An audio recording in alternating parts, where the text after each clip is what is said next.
Raiders, Niners, first half. Before I get into it, I do want to say that I've attached a fundraiser to this video. So if you can donate anything, it's for the Maui wildfires. It would be greatly appreciated.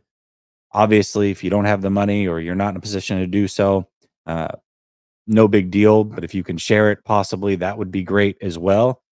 I do have family that lives in Maui, and I had some people reach out to me that their family is being impacted and asked if I would use this platform to do some fundraising. And I am more than happy to do so.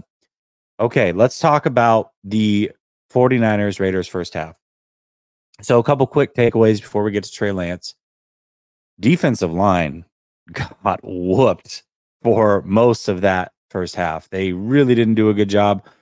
They had one drive on a fourth down, a third and a fourth down, where they did really good. Were able to get off the field. The 49ers then in turn got the ball and were able to go score themselves. That was basically the lone couple plays where they were able to do something and get consistent pressure or even just stop the running game. Outside of that, they were being dominated in the trenches on the defensive side of the ball.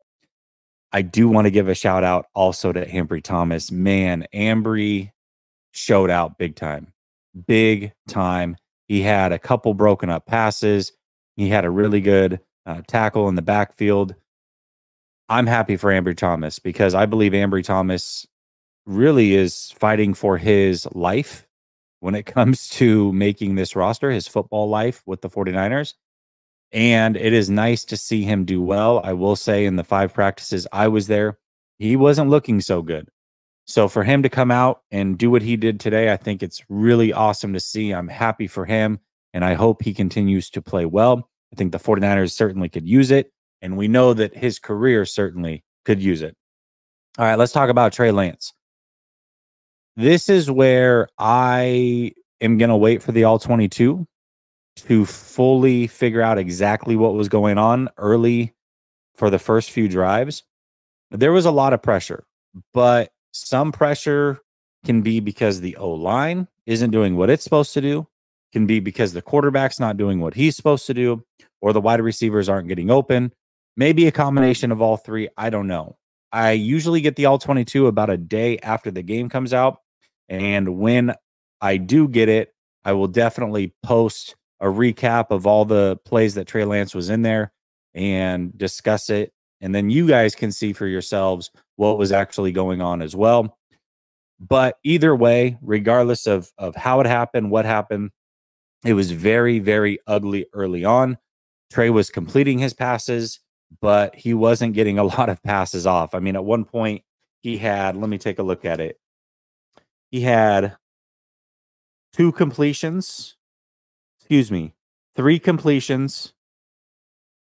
incompletions, and 3 sacks. So he had as many sacks as he had completions. That is not good no matter how you slice it. Then we get into drive 4, and this is where things start to look a lot better for Trey Lance and the 49ers offense. They start moving the launch point. They start winning horizontally, which is how the 49ers usually do win a lot of games, and using Trey Lance to get mobile. From this point on, Trey Lance goes 8 for 11 with a touchdown.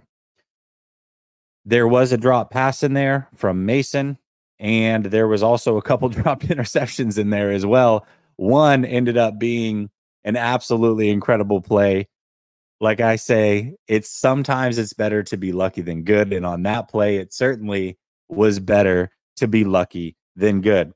So overall, it definitely wasn't great from Trey Lance, but until I see the All-22 and figure out where these sacks are coming from, I also can say it wasn't awful. There was some awful plays, don't get me wrong, but there was also some good things.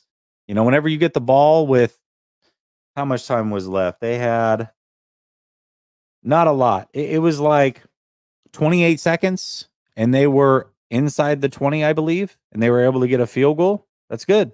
Like, it doesn't matter how you got there. You were able to get there.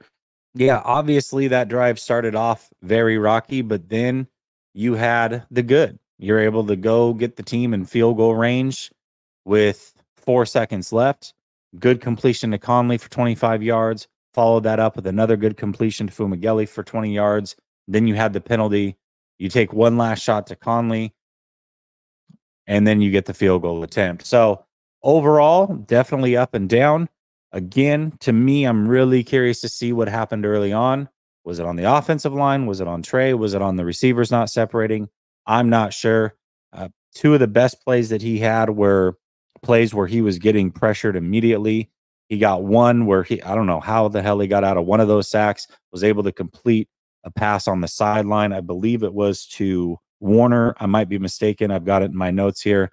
But overall, up and down for sure. We'll see what the offensive line is able to do in the second half, how things go for Sam Darnold. But, this is why Trey Lance needs to play football. He needs to figure out what he can get away with. You could clearly tell on the first near interception that he's just trying to fit a ball in a tight window, and he thinks he has the arm strength to get it there. And his arm is very strong. Don't get me wrong, but it's not that strong. And these are things that he needs to learn what he can and cannot get away with. And that's only going to come with playing time. So that's the way that I saw the first half. We'll see how the second half goes.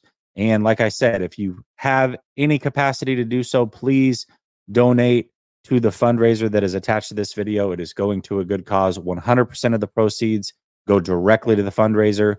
Google doesn't take any cut. Money never comes to me at all.